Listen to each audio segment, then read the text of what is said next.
5, 4, 3, 2, 1, 0.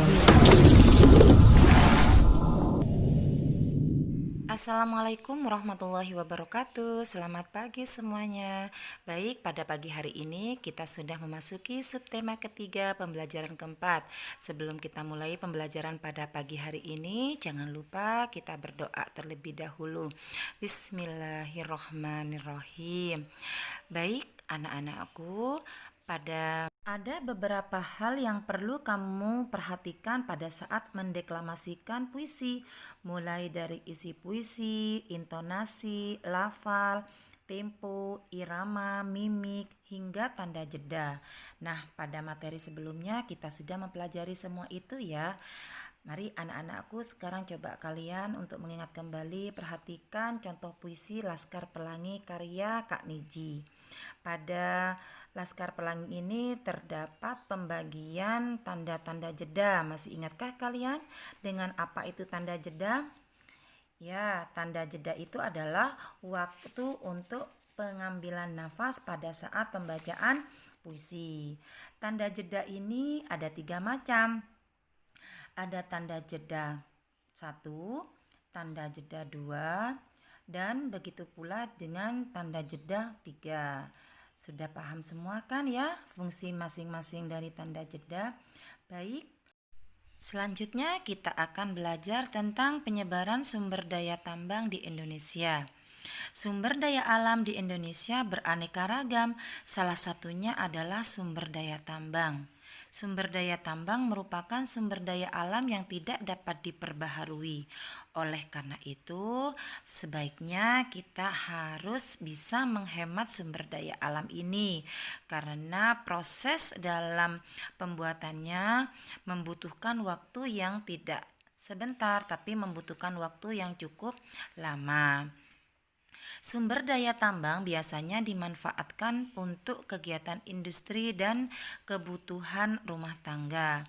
Nah, berikut ini adalah kita perhatikan contoh penyebaran hasil tambang yang berada di wilayah Indonesia.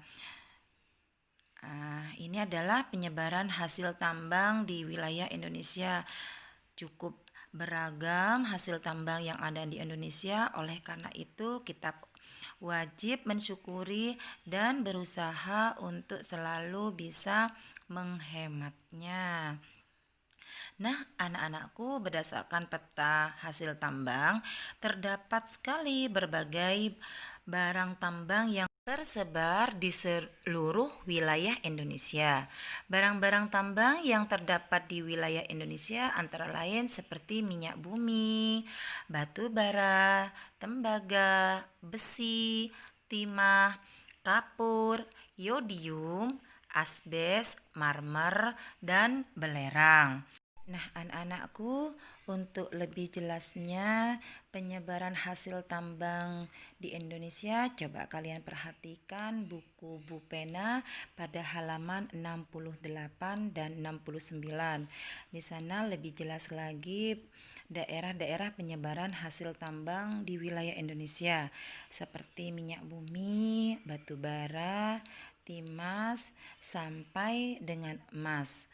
Nah, coba ya, silahkan dibuka bukunya dan diperhatikan.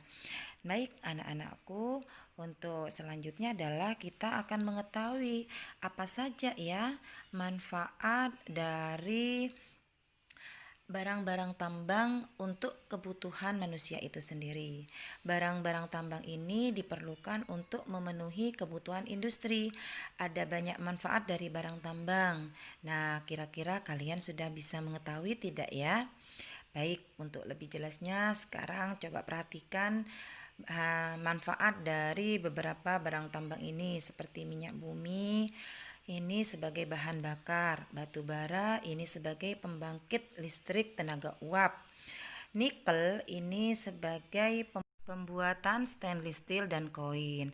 Nah, sedangkan berikutnya adalah contohnya seperti timah. Timah ini sebagai lapisan produk baja. Dia juga bisa digunakan sebagai komponen industri otomotif ya. Kemudian adalah emas. Emas ini biasanya banyak sekali digunakan sebagai bahan perhiasan.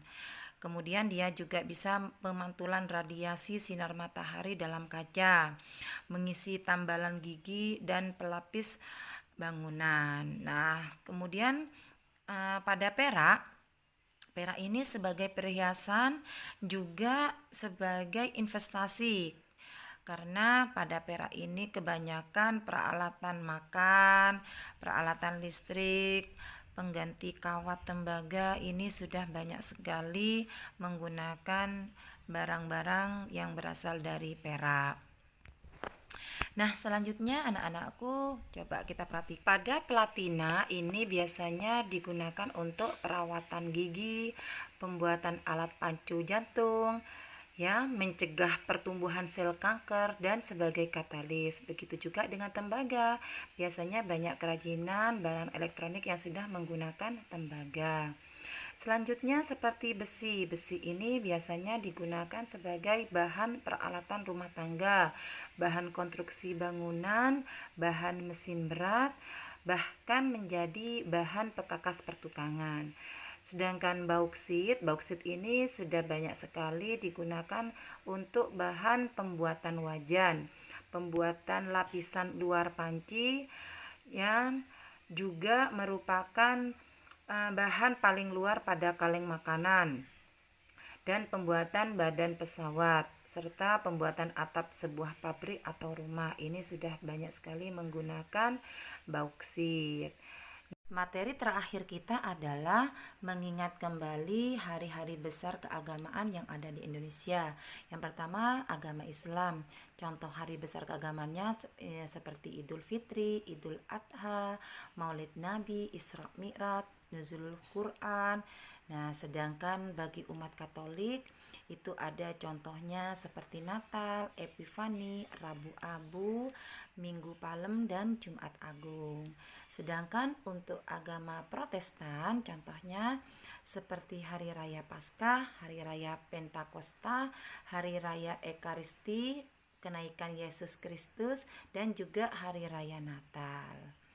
Nah, untuk agama Hindu, contohnya hari besar keagamaannya seperti Saraswati, Nyepi, Galungan, Kuningan, Dipawali. Nah, sekarang kita belajar hari besar keagamaan umat Buddha. Contohnya seperti Waisak, Maka Puja, Asada Puja, Kahitna, Ulambana. Ini adalah beberapa hari besar keagamaan yang ada di Indonesia. Nah, agama yang terakhir kita adalah agama Konghucu. Pada agama Konghucu ini ada seperti tahun baru Imlek, Cap Gome, Cengbeng, Pehcun, sembahyang Tiongju. Nah, anak-anakku, setiap hari besar keagamaan memiliki makna tersendiri bagi umat yang merayakannya. Oleh karena itu, setiap umat beragama harus saling menghargai keragaman hari besar keagamaan. Nah, mungkin sampai di sini dulu pembelajaran kita pada pagi hari ini. Semoga pembelajaran ini bermanfaat bagi kalian semua. Untuk materi atau hal-hal yang belum kalian kurang jelas, bisa kalian tanyakan langsung kepada wali kelas masing-masing. Baik, Ustazah akhiri pada pembelajaran hari ini dengan pembacaan hamdalah. Alhamdulillahirabbil alamin. Wassalamualaikum warahmatullahi wabarakatuh.